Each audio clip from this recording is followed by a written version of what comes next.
सुबह की अजान आई, हुर ने नमाज पढ़ी, लेकिन फिर भी किसी से कोई कलाम नहीं किया। रात से भूखा था, सुबह तक पानी नहीं पिया।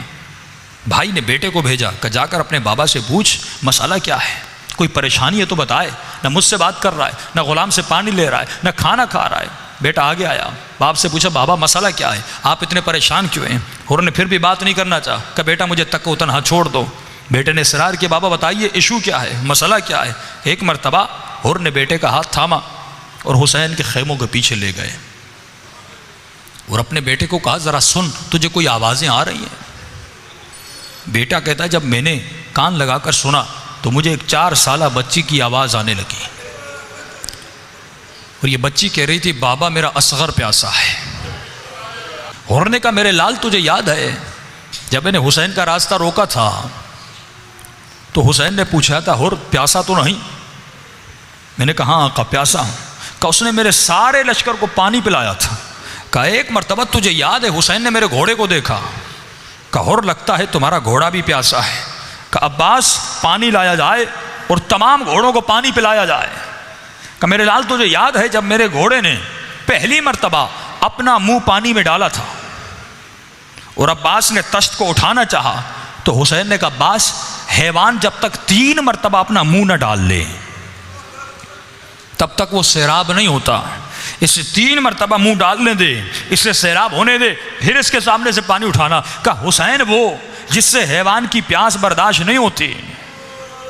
कहा क़यामत के दिन मैं अपने नबी को क्या जवाब दूंगा, मैं अपनी आकाज़ादी को क्या जवाब दूंगा कि मैं देख रहा था और आपका बेटा तकोतना और प्यासा करबला के मैदान में मारा गया, हुसैन के बच्चे मारे गए। इस डर ने हुर को हुर बनाया कि मेरे लाल मैं नहीं रुकता, मैं हुसैन की तरफ जा रहा हूं, अगर तुम्हें आना है तो आ जाओ, अगर रुकना है रुक लो, मजबूर नहीं करता। का बेटा भी गया, भाई भी गया, गुलाम भी गया। जब रास्ते में हुर जा रहा था, रिवायात के जुमले हैं, हुर ने अपने बेटे को कहा कि मेरी आंखों पर पट्टी बांधो, मेरे हाथों में रस्सी बांधो और मेरे हाथ में कुरान थमा दो। लेकिन कहा जब मेरे आका मेरे सामने आए मुझे बताना। फरमाया हजरत अब्बास ने कहा अली अकबर अगर तेवर जंग वाले हों तो रोकना, क्योंकि सरदार था उस लश्कर का, लेकिन अगर तेवर जंग वाले न हो तो हुर को रोकना नहीं, उसे आने देना। फरमाया आने दिया गया। एक मरतबा गुलाम ने अल्लाह अकबर की आवाज़ बुलंद की। कहा गुलाम क्या हुआ? कहा कि आका जनाब हबीब इब्न मज़ाहिर इस्तक़बाल के लिए आ रहे हैं। हुर ने अपना सर हुसैन के कदमों पर रख दिया। कहा कायनात का सबसे बड़ा गुनहगार कायनात के सबसे बड़े आका की दरबार में माफ़ी मांगने आया है।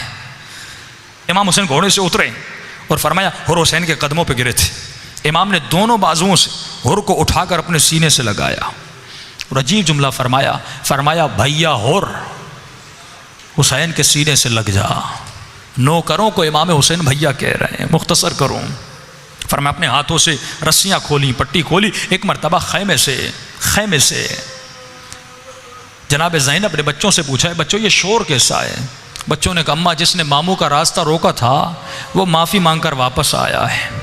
एक मरतबा बच्चों को कहा मेरे लाल बड़े अदब से जाना, झुक के सलाम करना और कहना मामू हुर ज़हरा की बेटी सलाम देती है। अगर माफ़ी करके आओ तो ज़ैनब भैया कहती है, हुसैन भैया कहते हैं। फिर मैं दोनों बच्चे का मुख्तसर करूं, एक मरतबा झुक कर हुर को सलाम किया। फिर मैं जैसे कहा मामू हुर ज़हरा की बेटी सलाम देती है, का हुर खड़ा था ज़मीन पे बैठ गया, खाके करबला को सर पे डाल के कहने लगा आका अब ये दिन आ गए कि बीबियां गुलामों को सलाम कर रही हैं कि आका मुझे सुकून नहीं मिलेगा जब तक आका ज़ादी मुझे माफ़ नहीं कर लेती। कहा हुर हुसैन ने तुझे माफ़ किया, मेरी बहन ने तुझे माफ़ किया? कहा नहीं मौला सुकून नहीं मिलेगा। कहा हुर इतना इसरार क्यों कर रहा है? कहा मौला जब मैंने आपका रास्ता रोका था मुझे कुछ बीबियों के रोने की आवाज़ें आ रही थी। इमाम हुसैन खेमे में गए, बहन ज़ैनब हुर माफ़ी मांगना चाहता है। बीबी कहती हुसैन तूने माफ़ किया मैंने भी माफ़ किया, लेकिन नहीं अजीज़ो हर फूल की अपनी खुशबू होती है। बीबी ज़ैनब ने कहा हुसैन जाकर हुर को कहो कि ज़हरा की बेटी कहती है मुझे शर्मिंदा न करो, तो उस वक्त हमारे घर पर आया है, हमने कभी मेहमान को खाली हाथ नहीं लौटाया। हुर जब दुश्मन बन के आया था पानी पिलाया था, आज मेहमान बन के आया है लेकिन पानी पिलाने के लिए नहीं, खाना खिलाने के लिए नहीं। लेकिन मैं ज़ैनब वादा करती हूँ मैदान क़यामत होगा, हौज़ कौसर होगा, नाना को कहूँगी नाना हुर को हौज़ कौसर का पानी पिला दीजिए।